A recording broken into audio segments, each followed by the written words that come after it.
Hello everyone, I'll just make it so random today and of course informal because I want it so. I really want to teach you a lesson regarding board exam or maybe how to prepare for board exam. Now ngayon, iwasan mo natin yung mga topic na ano ba yung dapat mong pag-aralan, ano ba yung mga subject, hindi mo na tayo dyan. Meron lang akong 5 ituturo. Ano yung dapat na ihanda mo para magiging prepare ka sa board exam?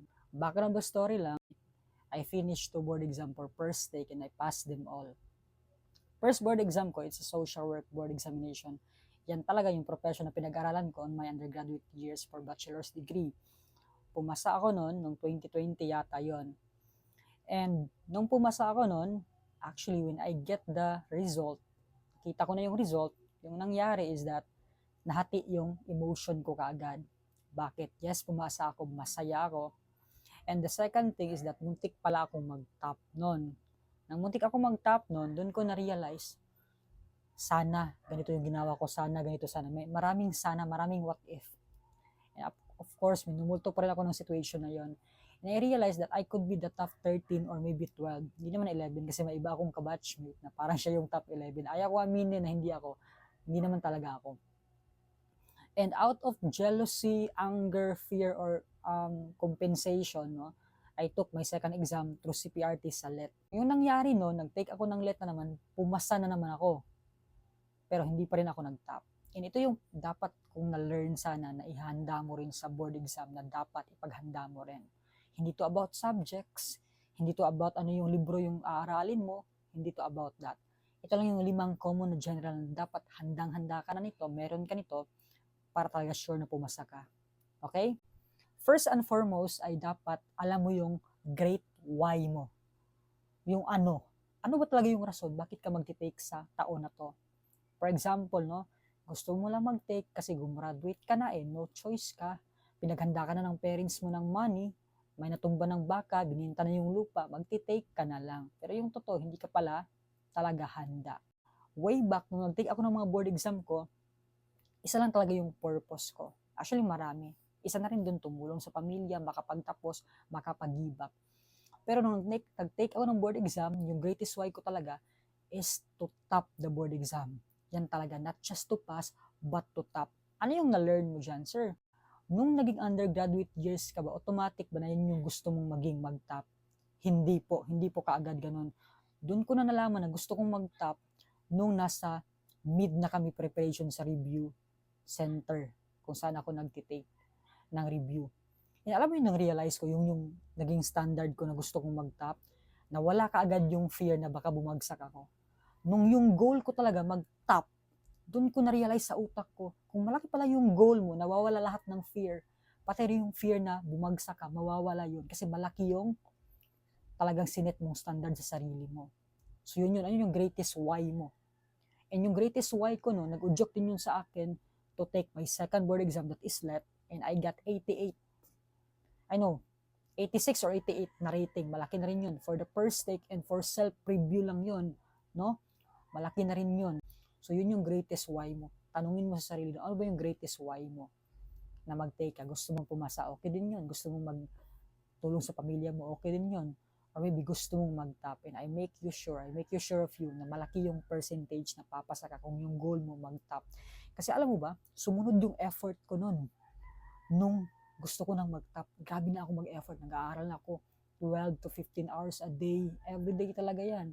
No? Kasi yun yung standard ko sa sarili ko. Because I know my greatest why. Ano ba talaga yung reason mo bakit ka mag-take.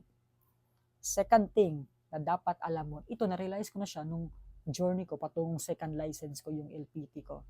Ano yun, no? Right materials. Again, right materials.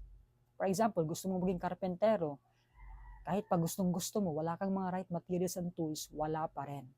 And paano ba mahanap yung mga right materials for you? Simple lang. Meron tayong kasabihan, di ba? If you want to be a carpenter, you must ask only the carpenter. Huwag mong tanungin yung mga taong hindi pa tungo dyan din yung journey. Baka crab mentality ka lang nila pag ganon. So ako noon, may nangyari doon, nagpa-laundry ako, nagkataon na kakasabay pala sasabay pala magti-take yung isang labandera doon, yung sa laundry shop, na sabay kami mag-take. Sinabihan ko sa kanya, ma'am, saan galing yung reference mo? Dito na yung catch. Yung reference para nun ay galing sa isang reviewer din, sa isang sikat na review center. Hindi ko na lang sasabihin sa let.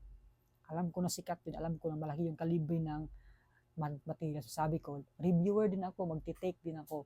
Pwede pahingi ng mga materials na hiningi ko, binigyan niya ako. And then, pina-evaluate ko yung mga materials na yon sa mga LPT na, sa mga teachers na. Sabi ko, enough ba itong materials na to? Yun, enough naman. Yun din yung pinag-aralan ko. Self-review lang ako. Kaya pumasa ako. Yung lesson doon, dapat write through yung material mo. And dapat din, i-evaluate siya ng mga taong totoo.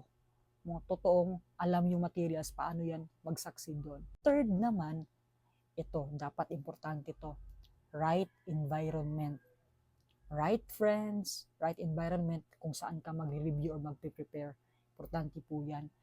Nung board exam ko, first board exam at saka second board exam, right na right talaga yung environment ko. Bakit? Yung mga friends ko na top din, top notcher din sila, sila yung nag-udyok sa akin na mag-mindset top notcher din. Hindi man ako mag-top, pero at least satisfactory naman or very satisfactory naman yung result ko. Kaya malaki yung kuha ko sa mga exam ko, no? Mabuti na lang may mga kaibigan akong super competitive constructively. Kaya ikaw din, mas mabuti nga kung sa review center, magre-review center ka, piliin mo yung high caliber na mga review center. Piliin mo rin yung mga review center na maraming magtatap. Bakit? During review, mapipressure ka sa mga scores ng mga top na yan. No? Mapipressure ka. Bakit? Hala, ang laki ng score niya, ikaw din. No? Ganon din yun. No? So, again, environment matters. Okay, ano yung last part na ihanda mo sa board exam? Okay, subtle lang naman to, pero ihanda mo yung katawan mo. Ihanda mo yung katawan mo. Yung diet mo, yung pagkain mo, yung pagtulog mo, yung pag-aaral mo. Dapat talaga balance yan.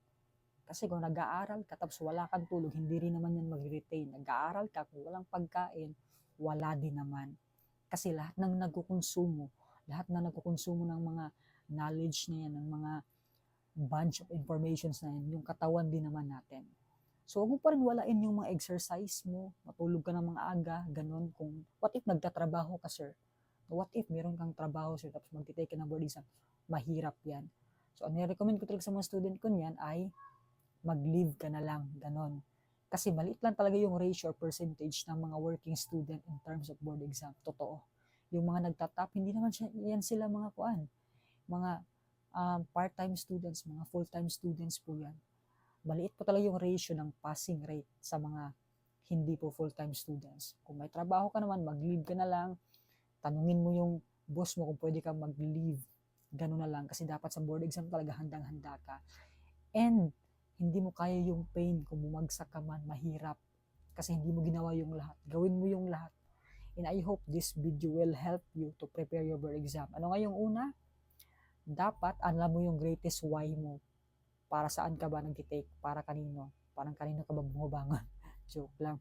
Next naman, right materials and tools na dapat evaluated, alam mo, and pinaalam mo sa mga friends mo na nakatake na pumasa na, enough ba itong materials na to? Next, third naman, during your review, dapat nasa right environment ka. Right review center, right friends and environment where you are in. And last part naman is yung body mo. Ihanda mo yung katawan mo. Segwede naman pala, ihanda mo yung pera mo. Pero kung may nagpapaaral naman sa'yo, okay yun. Yun lang, maraming salamat and may God bless you all. Peace.